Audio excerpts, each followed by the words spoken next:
She looked like she had been delivered to the wrong life by accident, and nobody had bothered to correct the paperwork. That was the first thought Leith Calder had when he saw the woman step down from the mail coach at the bottom of the valley road. She was wearing a traveling dress the color of deep plum, that had probably been fine when she boarded in Cheyenne, but had since collected enough dust to turn it the shade of something a person would give away. Her boots had heels meant for wooden floors, not mountain roads.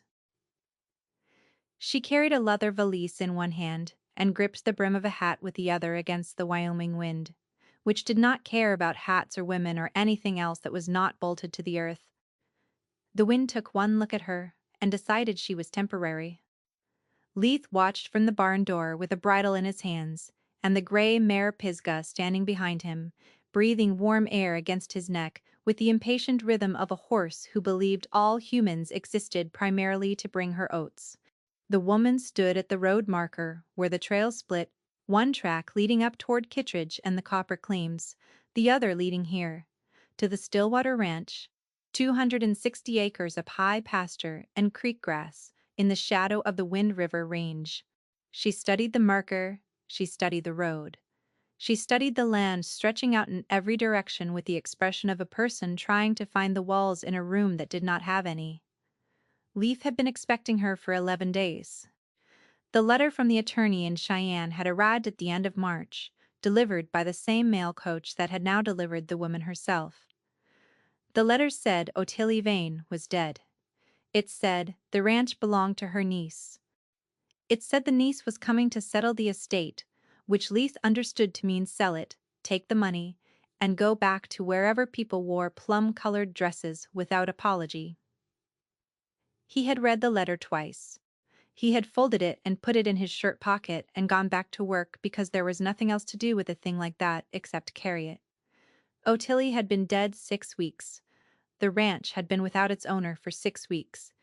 And Leif Calder had kept it breathing the way a man keeps a fire going to a long night. Not because anyone asked him to, but because letting it die felt like a kind of betrayal he was not willing to commit. Not yet. The woman started up the road toward the house. She walked the way city people walk on uneven ground, carefully, like the earth might have opinions about where she stepped. Leith set the bridle down and went to meet her because someone had to and there was no one left but him. The Stillwater had been Ottilie Vane's life for 27 years. She had come to Wyoming from Pennsylvania in 1856 as a bride of 20, married to a cattleman named Fenwick Vane, who had more ambition than sense and more stubbornness than both combined. They had built the ranch together from a one-room cabin and 40 head of cattle into something that worked, not grand, not a territory showpiece, but a living, breathing operation that paid its debts and fed its people and held its ground against weather and markets and the thousand small disasters that test a ranch the way a river tests a bank, slowly, constantly, looking for the weak place.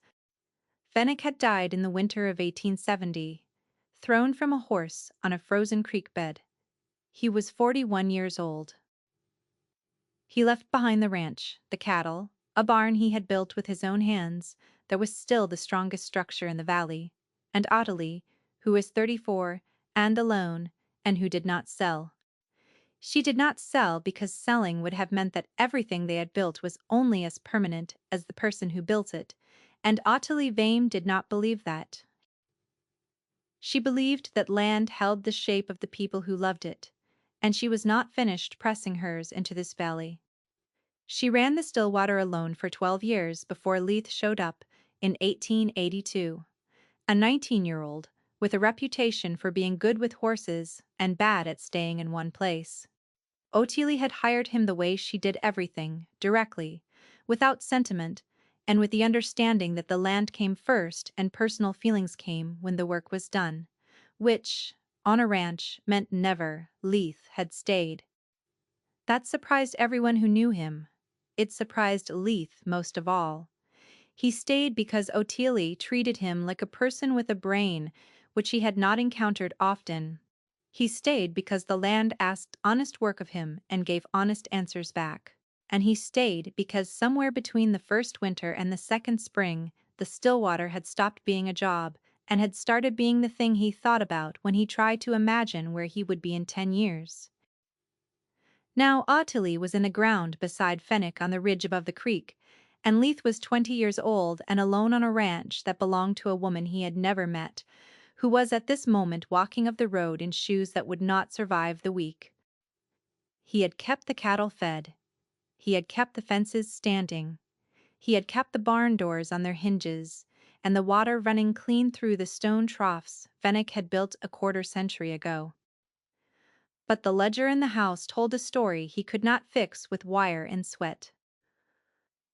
Ottilie had been ill for the last year of her life, longer than she had admitted to anyone, and the ranch had slipped in ways that were invisible from the road, but obvious from the books. 2 buyers from Kittredge had already come asking about the land, smelling weakness the way certain men always do, arriving with low offers and sympathetic voices and the patience to wait for someone desperate enough to say yes. Leith had sent them both away, but he had no legal right to do that. He was a hired hand on a dead woman's ranch, and the woman walking toward him owned every blade of grass he was standing on. She could sell it tomorrow. She could sell it today. And there was not a single thing he could do about it, except hope that whatever Ottilie had been as a person, some piece of it had found its way into her bloodline. It was a thin thing to hang a future on, but it was all he had. She stopped 10 feet from the porch. Up close, she was younger than Leith had expected. The attorney's letter had said niece, which could mean anything from a girl of 16 to a woman of 40, and Leith had pictured someone older, someone with the hard edges of a person who had dealt with property and lawyers before. This woman was maybe 22, maybe 23.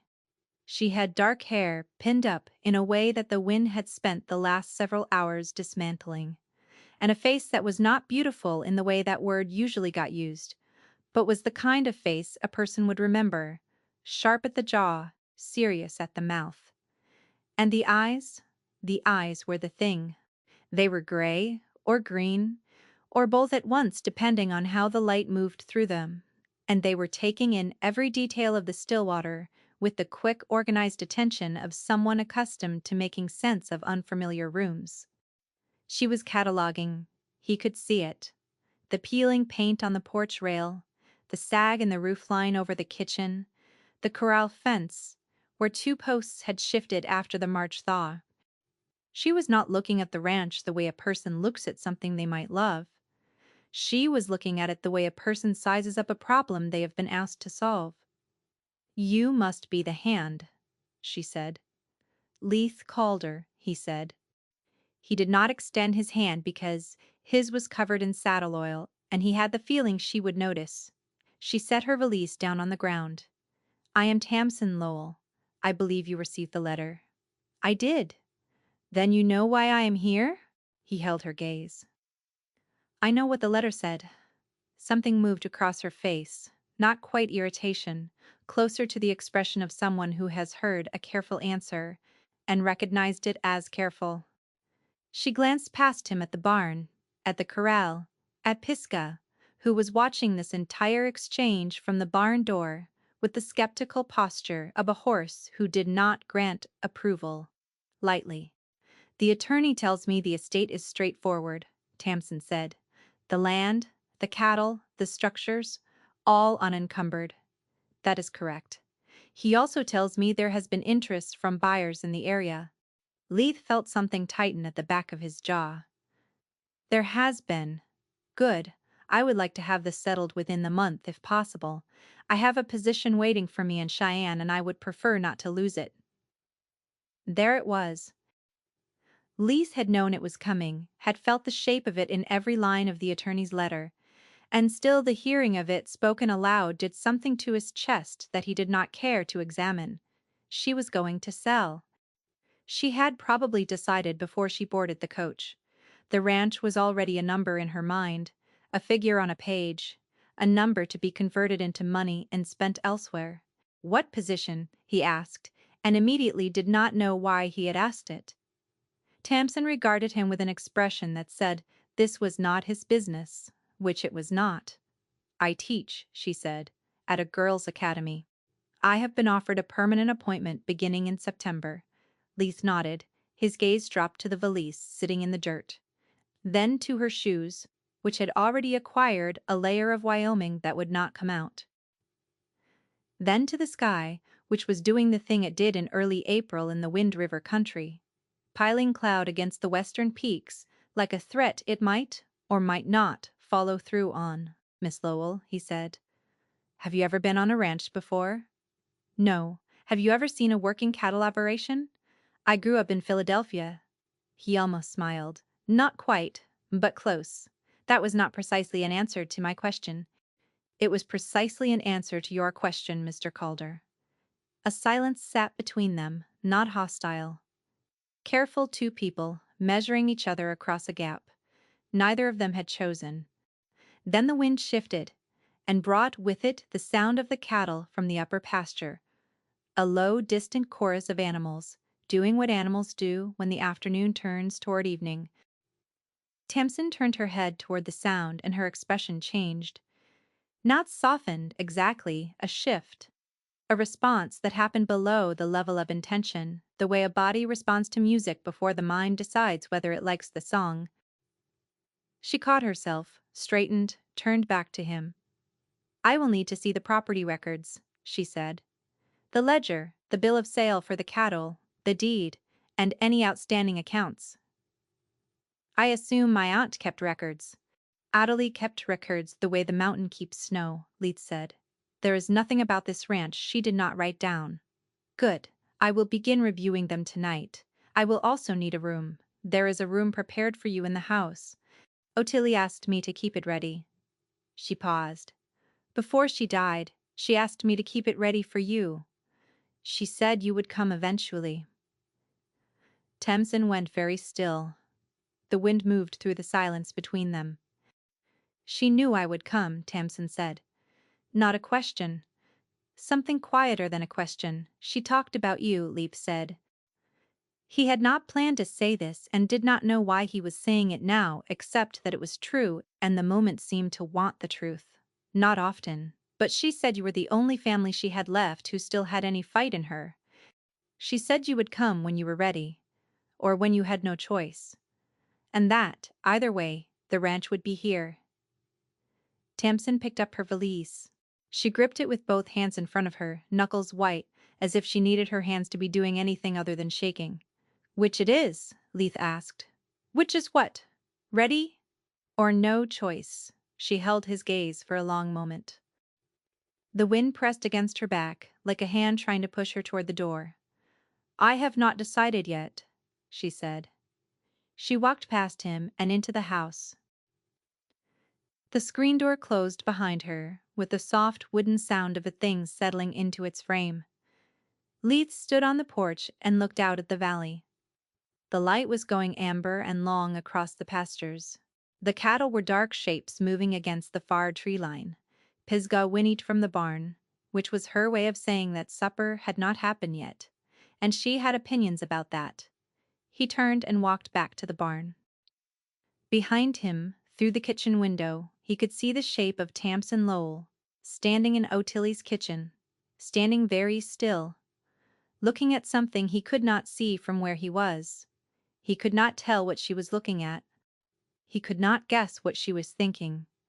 But he knew what he was thinking, which was that a woman who had already made up her mind did not stand in a dead woman's kitchen and hold still like that. She had not decided yet. She had said so herself, and in Leith Calder's experience, a person who had not decided yet was a person who could still be reached. Not by argument, not by persuasion, but by the land itself, if it was given enough time to speak. The question was whether she would stay long enough to hear it. She spent 2 days with the ledger. Leith saw the lamp burning in the kitchen past midnight both nights, and in the mornings the table was covered with Ottilie's papers arranged in neat rows, like a person building a case for a jury. On the third morning, Tamsin came out to the porch, where Leith was mending a harness, and said, I have written to the Kittredge buyers, both of them. I have asked them to come at the end of the week to make their offers formally. Leith's hands stopped on the leather. He did not look up. That is your right, he said. I know it is my right, Mr. Calder. I am not asking permission. I am telling you so that you can make whatever arrangements you need to make for yourself. I understand that this is a disruption, and I am sorry for it. He could hear in her voice that she meant the apology, which somehow made it worse. He wanted to tell her that Odalie had poured 27 years of her life into this ground. He wanted to explain that Bennick Vane had built the barn with wood. He had milled himself from trees he had felled with his own hands, and that selling it to the Kittredge men was the same as handing a cathedral to someone who would use it for storage. He wanted to make her understand that the still water was not a number on a page, and that reducing it to one was a kind of violence that a ledger could not measure. He said none of these things because she had not asked. And because in his experience, the things a person needed to understand about land could not be delivered through words, they had to be lived. So he nodded, and went back to the harness, and said nothing, and the letter sat on the kitchen table, like a stone balanced on a ledge, waiting for the next mail coach to carry it down the valley, and turn it into something that could not be taken back.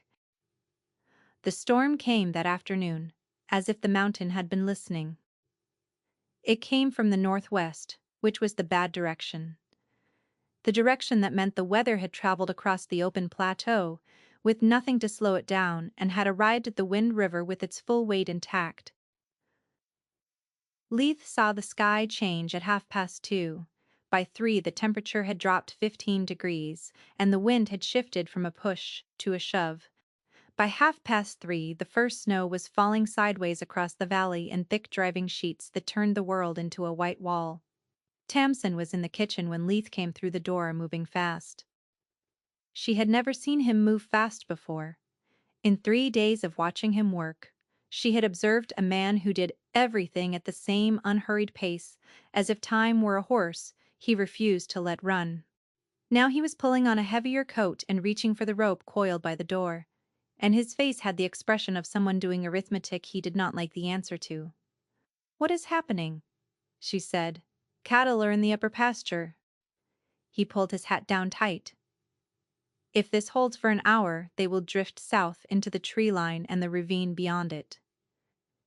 If they go into the ravine in this, I will lose them." He was out the door before she could respond.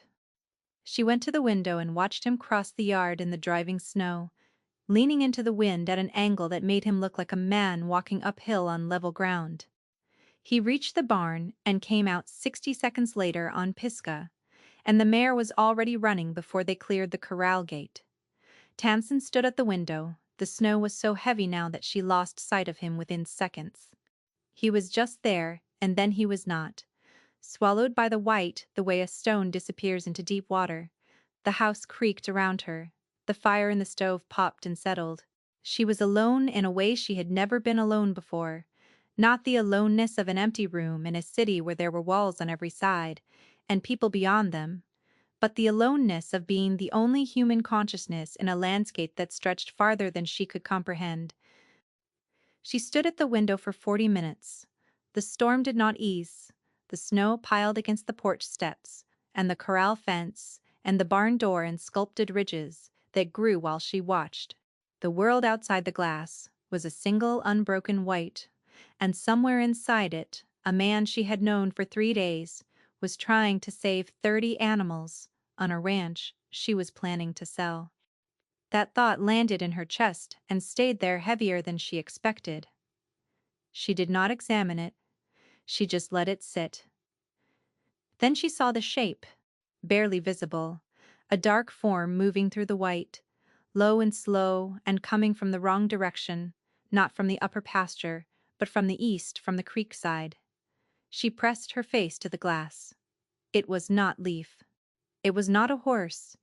It was a cow, alone, stumbling through the drifts with the unsteady gait of an animal in distress, and behind it, barely keeping pace, a smaller shape, one that should not have been out in this at all. A calf, hours old at most. its legs buckling with every third step, its dark body already coated white. Tamsin did not think. She grabbed Audley's coat from the hook by the door, a coat that smelled of wood smoke and lanolin, and a woman she had never known, and she went out into the storm. The cold hit her like a hand across the face. She gasped, and the wind took the sound and threw it away. The snow drove into her eyes and her mouth and found every gap in the coat within seconds. She could not see more than 10 feet in any direction. The cow and the calf had been to the east, near the creek, and she moved that way with her head down and her hands out in front of her, like a woman walking through a dark room. She found the cow first. The animal was standing in the lee of the stone water trough Fenwick Vane had built 25 years ago, her body turned against the wind, her head low. She was lowing in a continuous, broken sound that Tamsin had never heard before, but understood immediately. It was the sound of a mother calling a baby who could not come to her. The calf was 8 feet away down on its side in a drift that was building around it like a burial. It was alive. She could see the rapid shallow movement of its ribs, but it was not going to be alive much longer. It was soaked and freezing and too new to the world to have any reserves against what the world was doing to it. Tamsin knelt in the snow. She did not know what to do. She had never touched a calf. She had never touched any animal larger than a house cat. Her hands were already numb and the cold was working through the coat and into her shoulders, and she was suddenly, acutely aware that she was a woman from Philadelphia kneeling in a blizzard beside a dying animal on a ranch she did not want, and that nothing in her life had prepared her for this specific moment. She picked up the calf. It was heavier than she expected and lighter than it should have been, and it made a sound against her chest that was not quite a cry, more like a vibration, the last protest of a body that was running out of things to protest with. She held it against her and wrapped the coat around it and stood up, and the cow pressed against her side immediately, nearly knocking her over, and began walking with her toward the barn as if Tamsin had just joined a conversation the cow had been having with herself about where safety was. They made it to the barn. Tamsin did not remember the walk clearly afterward. She remembered the weight of the calf and the sound of the cow beside her, and the moment she got the barn door open and the darkness inside rushed out at her, like something warm and alive. She carried the calf to the nearest stall and laid it in the straw, and the cow came in behind her and stood over it and began licking the snow from its body with a rough, desperate urgency that made Tamsin's throat tighten for reasons she could not explain. She found blankets on a rail. She rubbed the calf the way she'd seen grooms rub down horses in Philadelphia, not knowing if this was right, just knowing that warmth came from friction, and friction came from effort. The calf's eyes were half closed. Its breathing was thin. She kept rubbing. She was still rubbing 20 minutes later, when the barn door opened and Leith Calder came in, with snow in his eyebrows, and ice in his collar and 27 head of cattle milling behind him in the yard. He stopped in the doorway. He took in the scene before him, Tamsin kneeling in the straw, with a newborn calf wrapped in blankets, and a wild-eyed cow standing guard over both of them. His gaze moved to her hands, which were raw and red and still working across the calf's body, then to the calf, which had its eyes open now and was breathing in a slow, steady rhythm of an animal that had decided to stay. Leith did not say anything for a long moment. He moved into the stall and knelt beside her without a word, and put his hand on the calf's chest and held it there. Feeling for the heartbeat, he found it. He closed his eyes briefly. When he opened them, he turned to Tamsin. "You are shaking," he said. She glanced down at her hands. She was. Her whole body was trembling, and she had not noticed until he said it. "I did not know what else to do," she said. Her voice was strange to her own ears, thin and high, and not the voice she used for classrooms or attorneys or any of the situations her life had trained her for. "I saw it through the window. The calf. I just went." Leith was quiet. He reached over and adjusted the blanket around the calf's hindquarters where it had slipped. The cow watched him and allowed it, which was not nothing, A cow with a newborn does not allow just anyone near the calf. She decides, and her decisions are final. Leith studied the cow. Then Tamsin. She let you carry it, he said. Tamsin did not understand. What? The cow. She let you pick up her calf and carry it. He paused. She would not have let me do that. She does not know me well enough yet. An expression crossed his face that she had not seen before, half surprise, half recognition, as if he had just learned a thing about a person he thought he had already figured out. You are frozen through, he said. Go inside, I will finish here. There are 2 more still in the upper pasture. I have to go back for them. He stood. He was already turning toward the door. Then he stopped and looked back at her. You saved that calf, Miss Lowell. She turned to the animal in the straw. It was trying to lift its head. Its mother was still licking it with the fierce, single-mindedness of a creature who had decided that this small life was going to continue, whether the storm agreed or not. Tamsin stood up. She walked to the barn door. The storm was still howling outside, but it had lost some of its voice in the last half hour, the way anger does when it realizes it has not broken the thing it was trying to break. Leith mounted Pisgah and rode back into the white without looking back. The mare went willingly, which told Tamsin something she filed away without fully understanding it yet. That the horse trusted this man completely, in a moment when trust was the difference between living and not. She went inside. She sat by the stove with Ottilie's coat still wrapped around her, smelling of lanolin and snow, and a new scent now, one that carried straw and effort and the particular warmth of a life she had held against her own chest. On the kitchen table the letter to the Kittredge buyers sat where she had left it that morning. She stared at it until the stove fire popped and the shadows shifted on the wall. She did not pick it up. She did not tear it. She just sat with it there in front of her and felt a decision that had seemed so certain that morning begin, very quietly, to change shape. The calf lived. By morning the storm had passed and the world outside was white and still and shining with the particular brightness that comes after violence, when the air is so clean it hurts to breathe. Tamsin stood on the porch with a cup of coffee that Ottilie's stove had made too strong and watched Leith lead the last 2 cattle down from the upper pasture. They came slowly, the animals blinking in the sun, and Leith walked beside them rather than riding, his hand resting on the flank of the nearest cow the way a person rests a hand on the shoulder of someone they are guiding home. He brought all 30 head in, 27 from the first ride, 2 from the second, and the cow Tamsin had shepherded into the barn. She counted without meaning to. She found him at the barn afterward, checking the calf. It was standing now, unsteady, but standing, pressing its face into its mother's side, with the blind determination of a creature that had no memory of almost dying and therefore no reason not to live. Leith was crouched beside it, running his hand along its back, and when Tamsin came in he glanced up, and a look passed across his face that she could not quite read. I am not sending the letter, she said. He was still for a moment. He did not ask which letter. He did not ask why. Not yet, she said. She needed to qualify it to leave the door open, because closing it entirely in either direction felt like more certainty than she had earned. I want to understand what I am selling before I sell it. I owe my aunt that much. Leith stood. He met her eyes and nodded once. That is more than I expected, he said, and it is enough for now. He walked past her and out into the bright, cold morning, and Tamsin stayed in the barn with the calf and its mother and the smell of straw and survival.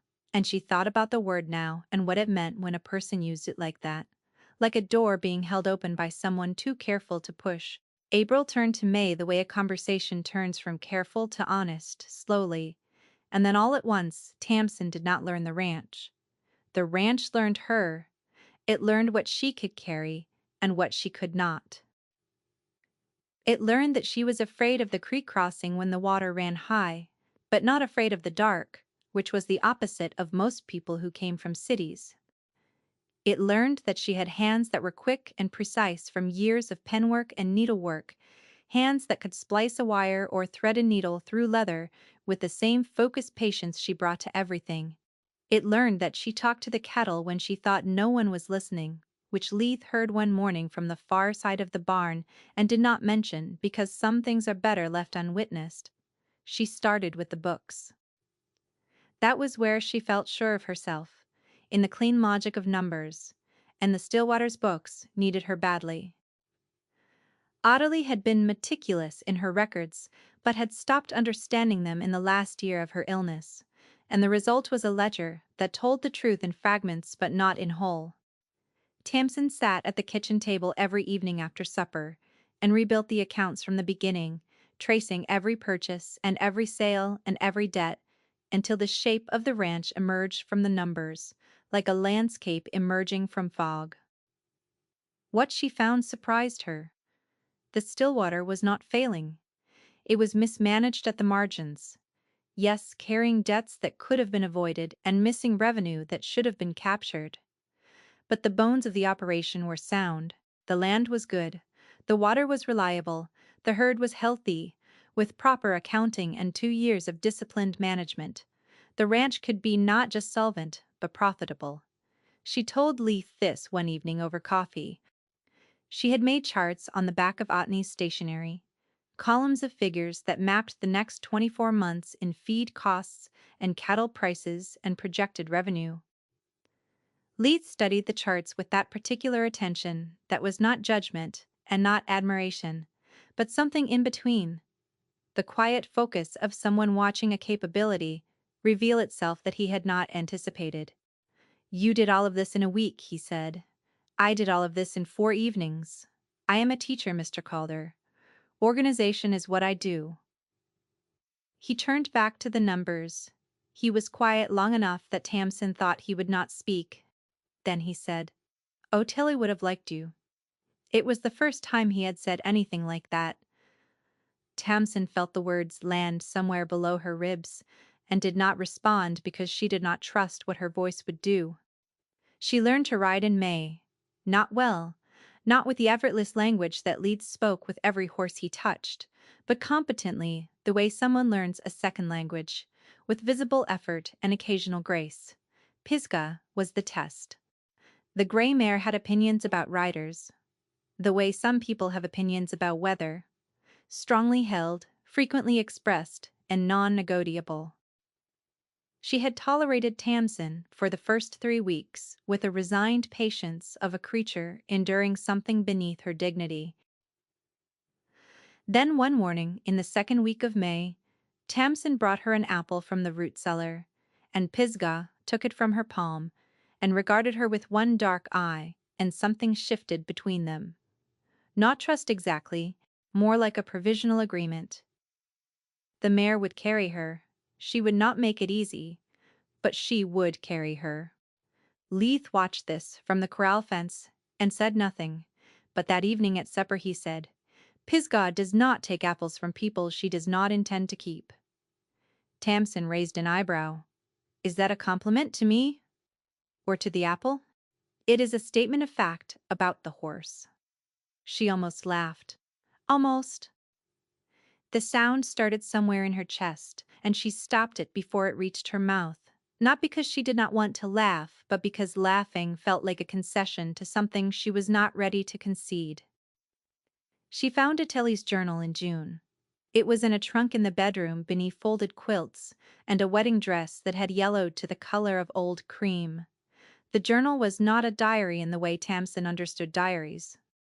It was a record of the ranch, day by day, season by season, written in Ottilie's sharp, upright hand with the unsentimental precision of a woman who believed that recording a thing honestly was the same as honoring it. She wrote about the cattle and the weather and the price of feed in Kittredge. She wrote about Fenwick, alive and then dead, with the same steady hand, and the grief was not in the words, but in the space between them, in the entries that grew shorter after 1870 and did not grow long again for 2 years.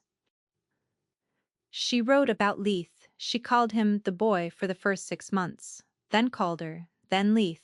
The shift happened without comment or explanation. The way a name changes in a mouth that has grown fond of it.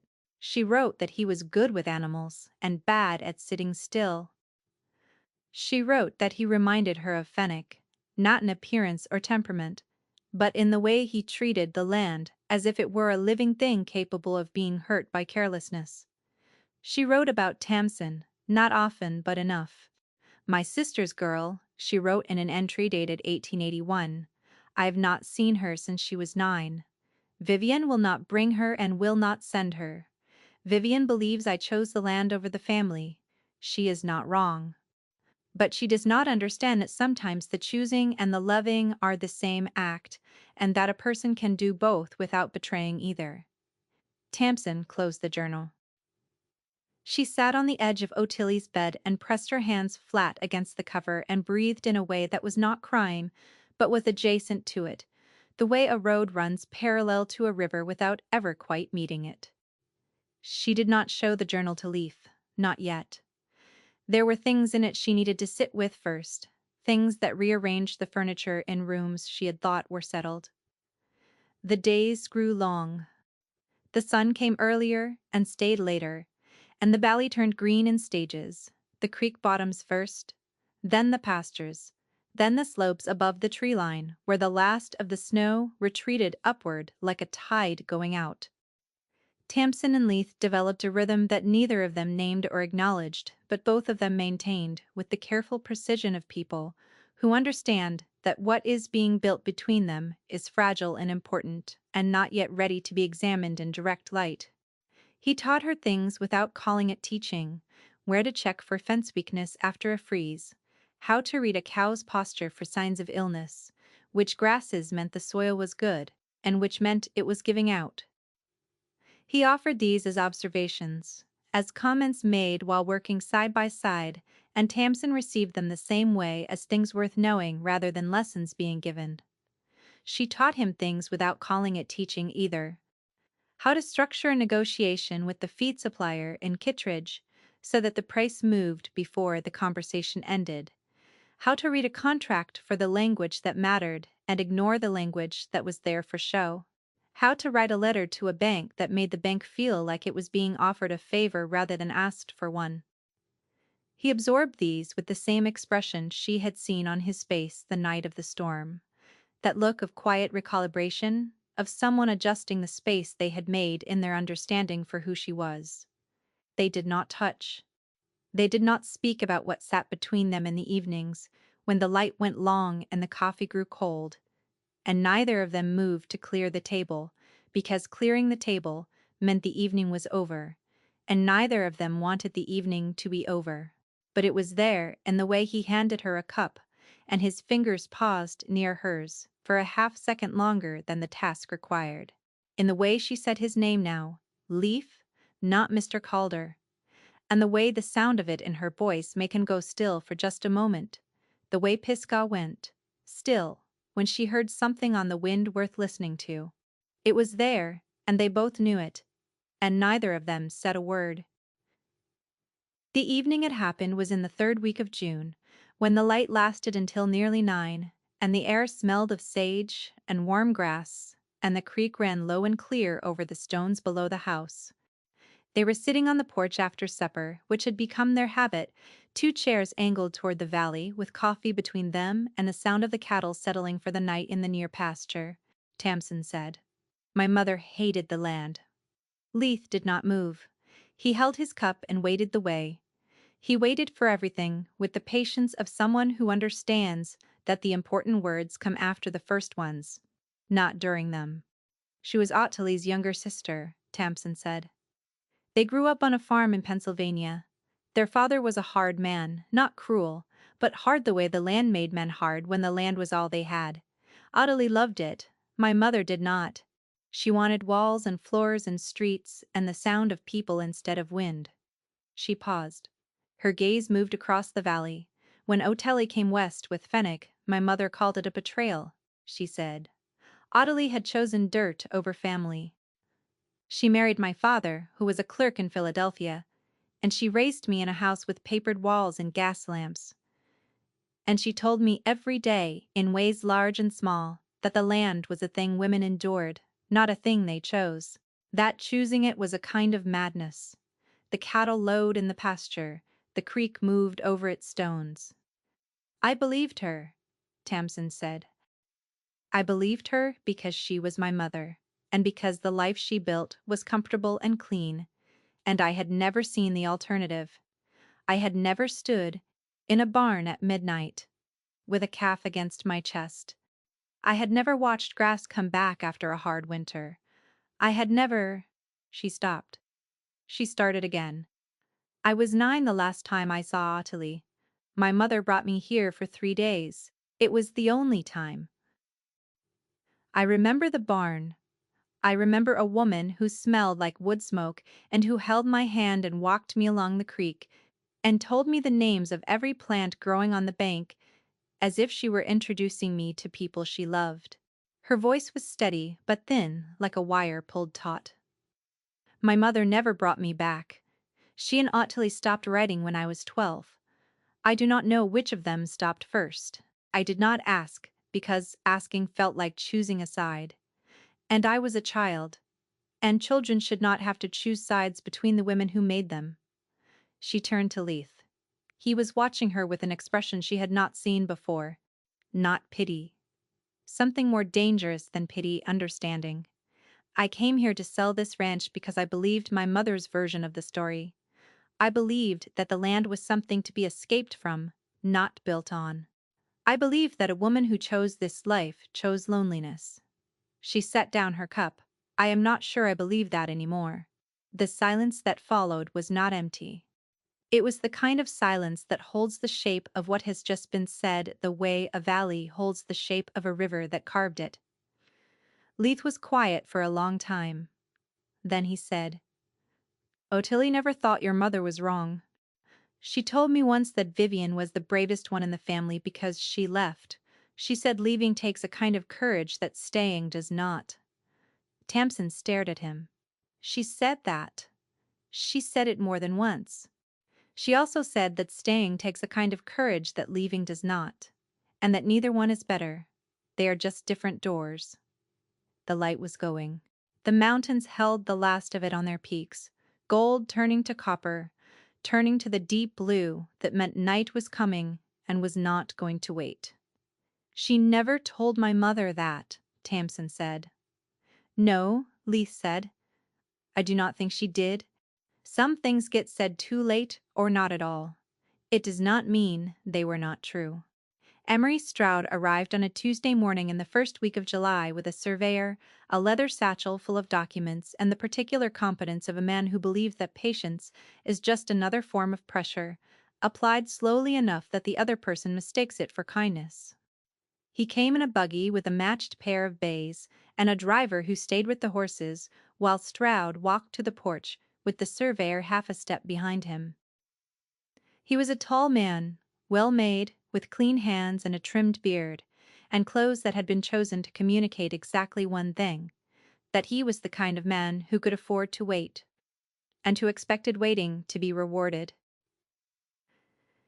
Leith was at the corral. He saw them come up the road and set down the hoof-pick he had been using on Pisgah's front left, and stood very still, the way he stood when he was calculating. Tamsin was in the kitchen, with the ledger open and a cup of coffee growing cold beside her. She heard the buggy before she saw it. She went to the window and recognized Emery Stroud from the description the feed supplier in Kittredge had given her 3 weeks earlier, when she had asked carefully about the men who had been inquiring about Stillwater land. The feed supplier had said, Stroud is the one you watch. The other buyer is just money looking for a place to sit. Stroud is money looking for a place to grow, and he does not care what he has to clear to plant it. She went to the door. Stroud was already on the porch steps when she opened it. He removed his hat with the practiced smoothness of a man who has learned that courtesy is a tool. Miss Lowell, he said, I received your letter. Tamsin felt the ground shift beneath her. The letter. The letter she had written in her third day on the ranch.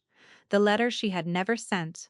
The letter that had sat on the kitchen table through the storm, and the calf, and the long, unfolding weeks of spring, and had eventually been moved to a drawer because, looking at it, had become uncomfortable. She had not sent it. She was certain of this. "I did not send that letter," she said. Stroud's smile did not waver. It was an excellent smile, the kind that had been tested in negotiations and found to be effective. "You did not need to," he said. "I have been in correspondence with your aunt's attorney in Cheyenne. He informed me that the new owner had expressed interest in entertaining offers. I assumed that was an invitation to present mine." The attorney she had spoken with once, briefly, when she first arrived, when selling had been the only thought in her head. She had mentioned buyers, she had mentioned interest. She had used the language of someone who intended to move quickly, because at the time she had intended to move quickly. Stroud took her silence as an opening, which was a mistake, though he did not know it yet. "I will not waste your time with pleasantries, Miss Lowell. I know what this land is worth, and I know what it is costing you. A woman alone on a property this size, with winter coming and no experience, and a single hired hand who, forgive me, will move on the moment a better opportunity presents itself. That is not a sustainable situation. It is a brave one, I grant you, but bravery and solvency are not the same thing." He opened a leather satchel. "I am prepared to offer you a fair price. Surveyed value plus 10%, which is more than generous for land this remote. You would be free to return to your position in Cheyenne with enough capital to establish yourself comfortably." He laid a document on the porch rail. The surveyor stood behind him with the neutral expression of a man who was being paid by the hour and had no opinion about anything except lunch. Tamsin's gaze dropped to the document. She did not pick it up. From the corral, she could feel Leith watching. Not approaching, not interfering, just present. The way the mountains were present, not doing anything, but being impossible to ignore. "Mr. Stroud," Tamsin said, and her voice was steady in a way that surprised her, because she had not known she was going to say what she was about to say until the moment her mouth opened and said it. "You have made an assumption about me that I need to correct." Stroud's smile held, but something behind it shifted a flicker. The smallest recalibration of a man who has felt the ground change under a negotiation he thought was already won.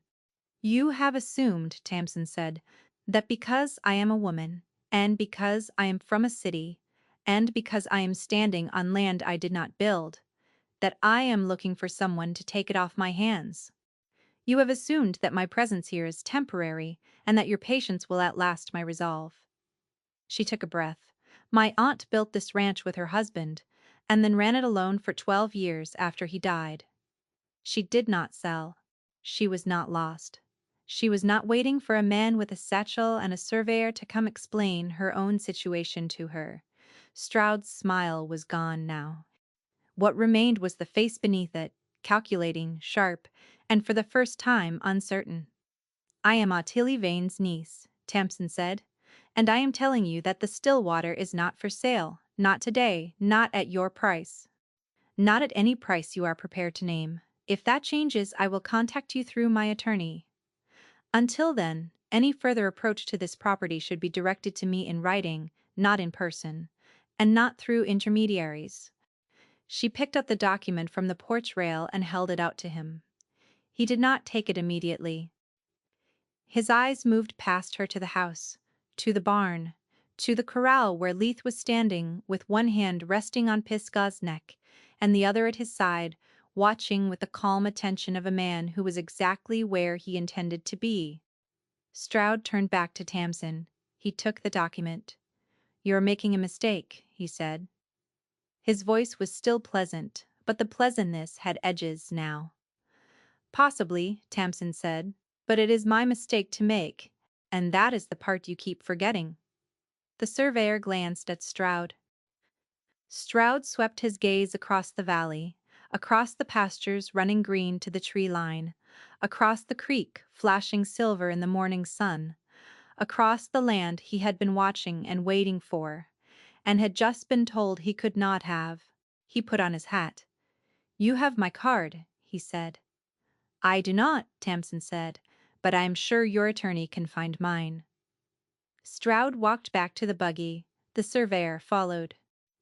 The driver turned the matched bays, and they went down the valley road at a pace that was slightly faster than the pace at which they had arrived, which was the only sign that Emery Stroud had not gotten what he came for. Tamsin stood on the porch until the buggy was out of sight. Her hands were shaking. She gripped the porch rail and held on, and breathed until the shaking stopped. She heard boots on the gravel behind her. Leith came to the bottom of the porch steps and stopped. His hat was in his hands, the way it always was when he was about to say something he considered important. "You did not need me for that," he said. "No," she said. He nodded. A shift crossed his face. She had learned to read him in the months since April, the way he had taught her to read pasture grass and cattle postures slowly, by paying attention to what was shown rather than what was said. What she saw now was not surprise. It was the look of a man watching something he had hoped for become real. Audley would have done it the same way, he said. Tamsin met his gaze. No, she said, Audley would have done it faster. She would have had him off the porch before he opened the satchel. Leith almost smiled. Almost the corner of his mouth moved the way a door moves when the wind nudges it without quite opening it. She would have, he said. But she had 27 years of practice. Then he put his hat back on and walked to the barn, and Tamsin watched him go and felt something shift inside her chest. Something that had been locked for a very long time turning in its mechanism, not opening. Not yet, but no longer refusing to move. That evening Leith did something he had not done in the 3 months since Tamsin's arrival. He came to the front door of the house and knocked. He had never knocked before. He came to the porch. He came to the kitchen door when meals were ready. He came to the barn, to the corral, to every shared space on the ranch, with the ease of a man who belonged in those spaces. But the front door of the house was Tamsin's, the way it had been Audley's before her, and he had never crossed that line without being invited. Tamsin opened the door. Leith was standing on the porch with his hat in his hands and a bottle in the crook of his arm.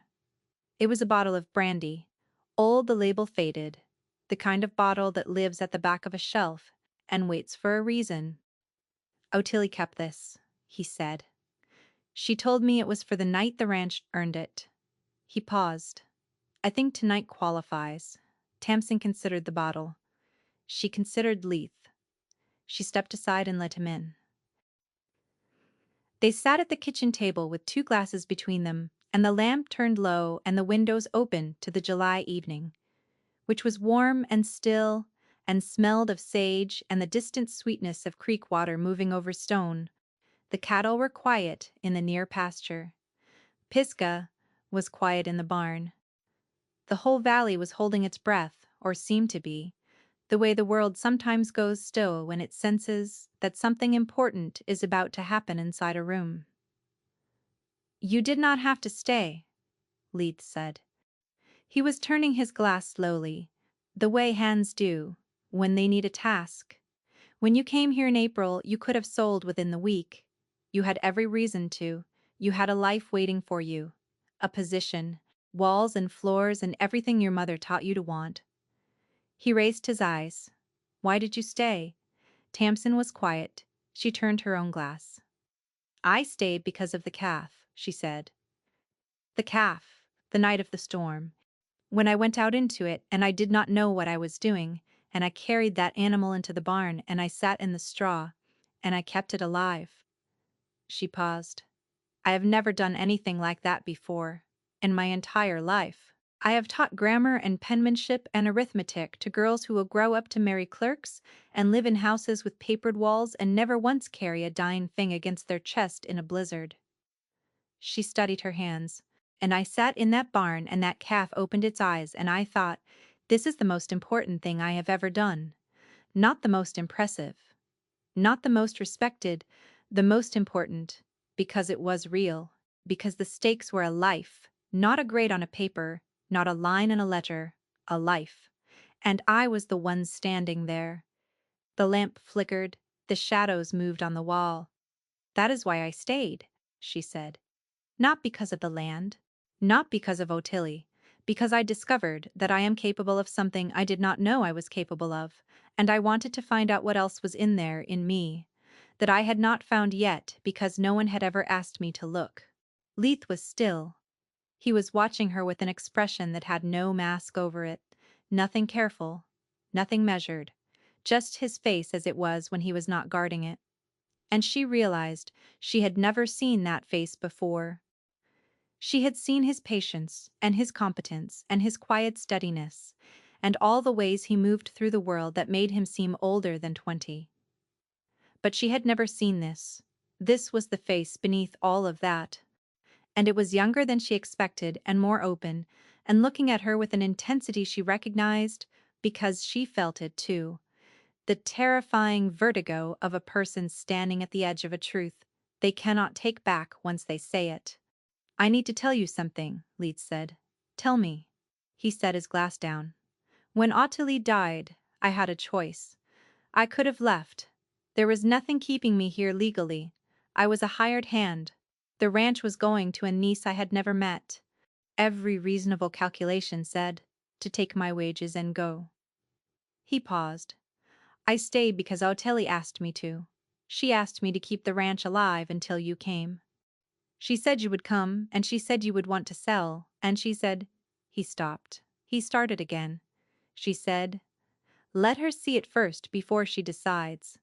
Let her see what it is, because she will not know. Her mother made sure she would not know, but the land will tell her if she stays long enough to listen. Tamsin's breath caught. She held it. She planned this, Tamsin said. Leith shook his head. Not planned. Hoped. She said there was a difference, and I think she was right. The evening sounds came through the open window. The creek, the wind in the grass, the soft movement of cattle settling into the ground for the night. There is something else, Leith said. His voice had changed, quieter, the way a voice gets when it is carrying something that matters and does not want to drop it. I stayed because she asked me to, but I am still here because of you. The room was very quiet. I am not good at this, he said. I am good at horses and fences and reading weather, and I am not good at this. But you need to know that watching you walk into that storm was the night I understood that I was not going to leave this ranch. Not because of the land. Because of you standing in a barn with a calf in your arms and your hands shaking in your face. He stopped again. His gaze dropped to the table. Then the window. Then anywhere that was not directly at her because meeting her eyes was too much and not enough at the same time. Your face, he said. You were terrified and you had not stopped. That is the rarest thing I know. People who are brave and do not know it. People who are capable and have never been asked. He found her eyes then. You asked me once if the horse was a compliment to you or to the apple. It was to you, everything has been to you. I just did not know how to say it, in a language you would hear. Tamsin stood up. She walked to the window and stood with her back to him and looked out at the valley in the last of the light. The mountains were dark against a sky that still held color, deep blue turning to violet, turning to the black that meant the stars were coming. She pressed her hands against the windowsill and said, I do not know how to do this. Neither do I, Leeds said behind her. She turned around. He was still at the table, still holding his glass, still watching her with that unguarded face that had no walls in it, and she thought of her mother, who had wanted walls everywhere, and Otillie, who had wanted none, and herself standing in the exact middle of that inheritance. I think, she said. And her voice was not steady, and she did not try to make it steady because steadiness would have been a lie, and this moment deserved better than a lie. I think I would like to find out. Find out what? What else is in there? In me. In this.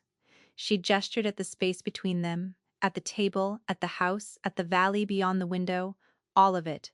Leith stood up. He did not cross the room. He did not reach for her. He just stood there, and the distance between them was both the widest and the smallest it had ever been.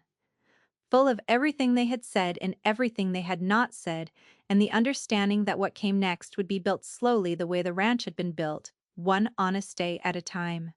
"I'm not going anywhere," he said. "I know," she said. And she did. She knew it the way she knew the creek would run in spring, and the grass would come back after winter, and the calf she had saved would grow into an animal that grazed in the pasture she could see from this window. She knew it because he had shown her, not by telling her, but by being the thing he was, every day, without performance or apology, the way to land itself shows what it is to anyone patient enough to pay attention. She sat back down at the table. She poured 2 more glasses from Ottilie's bottle. She pushed one across to him. "Well," she said, "now that that is settled." Leith met her gaze. And, for the first time since April, for the first time since she had stepped off the mail coach in a plum-colored dress and shoes that did not survive the week, Tamsin Lowell smiled. Not the careful, controlled expression she used in classrooms and conversations, a real one, the kind that changes a face entirely and tells the truth about the person wearing it. Leith smiled back.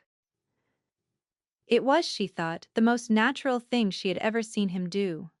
July settled into August, and August settled into the long golden stillness of a Wyoming autumn, and the still water moved through the seasons, the way a house settles on its foundation. Slowly, certainly, finding the places where it fits. Tamsin wrote to the Academy in Cheyenne. She wrote a letter that was polite and final, and thanked them for the opportunity and declined the position and did not explain why, because the why was too large for a letter.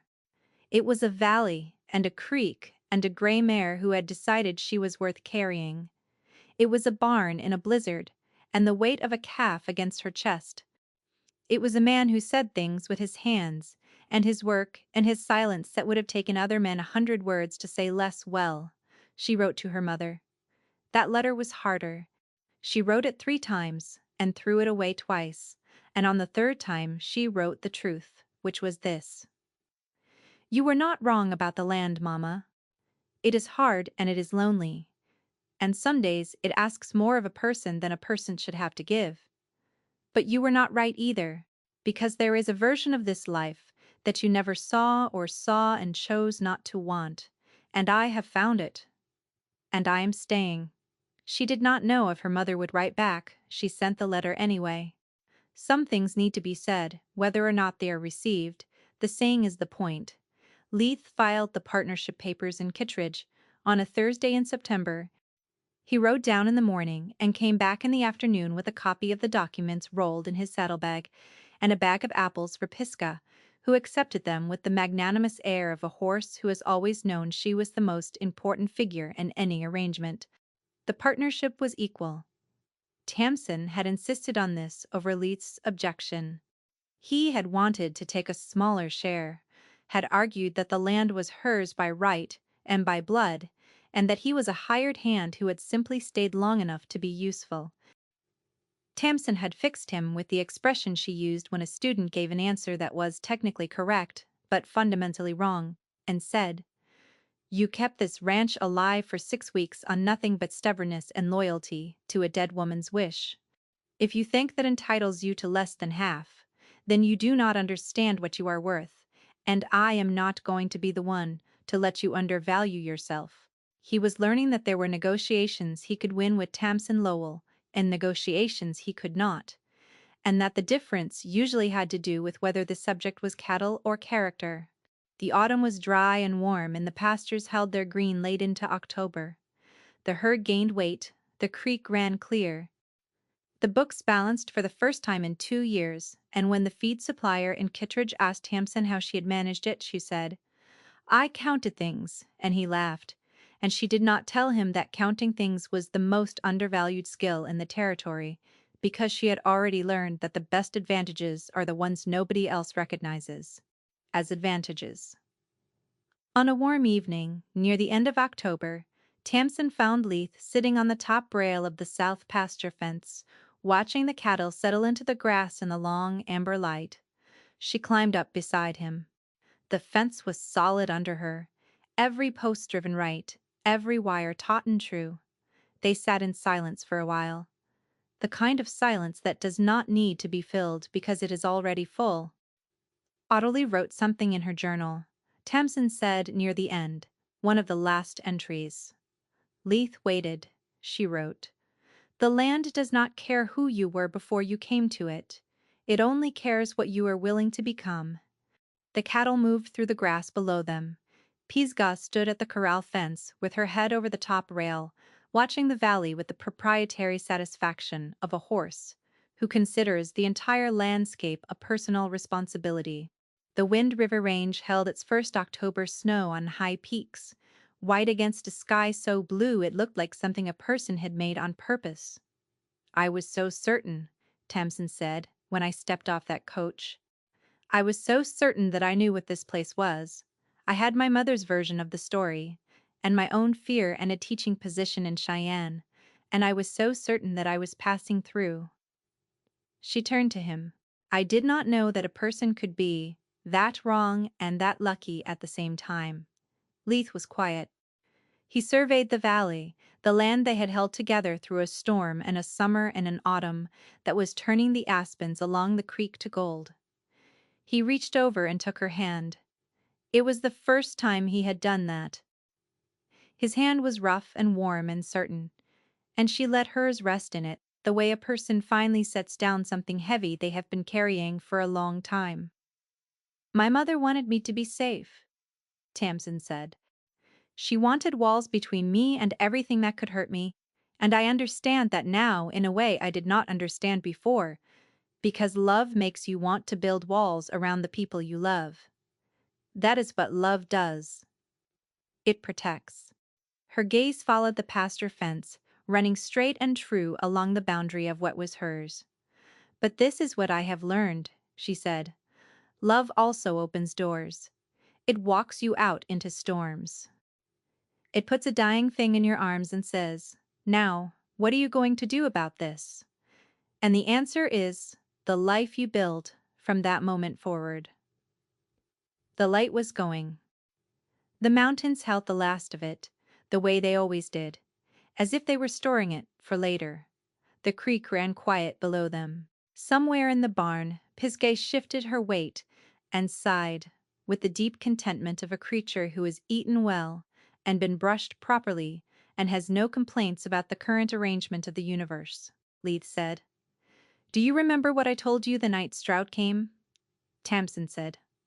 You told me you were not going anywhere? He nodded. His thumb moved once across the back of her hand.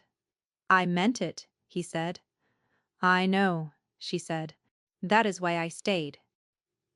Below them, the cattle grazed in the last of the light, and the valley held its silence, and the wind moved through the grass with the patient, unhurried sound of a place that has learned to wait for the people who belong to it. You do not always know the moment when a life changes direction. Sometimes you only see it afterward, looking back from a distance, the way you see a river's bend from a ridge, but not from the water. But it changes, it turns. And the person you were before the turning becomes someone you remember fondly, the way you remember a town you passed through once on your way to somewhere that turned out to be home.